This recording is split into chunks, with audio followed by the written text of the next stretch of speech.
Stanley மருத்துவமனை சாலையில் 776 புதிய குடியிருப்புகள், சமுதாய கூடங்கள், விளையாட்டு அரங்கங்கள், நூலகங்களை மேம்படுத்துதல், புதிய காவல் நிலையம் போன்ற 15 திட்டப்பணிகள் தொடங்கி வைக்கப்பட்டுள்ளது. பெருநகர சென்னை மாநகராட்சி சார்பில் 242 பூங்காக்களை மேம்படுத்துப்பான்கள் அமைத்தல் என 25 கூடங்கள், விளையாட்டு மைதானங்கள், மறுவாழ்வு மழைநீர் வழங்கல் மற்றும் கழிவுநீர் அகற்று வாரியம் சார்ந்த 13 திட்டத்து RMU மின் உபகரணங்கள் நிறுவும் பணி தொடங்கி வைக்கப்பட்டுள்ளது.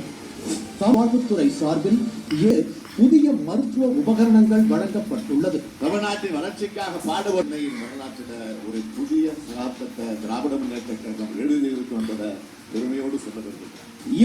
வட சென்னையை வாடா சென்னையாக மாற்ற பல்வேறு துறைகளின் சார்பில் முனைப்பான முன்னேற்ற திட்டங்களை வகுத்து செயல்படுத்தி வரும் மாண்புமிகு தமிழ்நாடு முதலமைச்சர் அவர்கள் இன்றைய தினம் 1300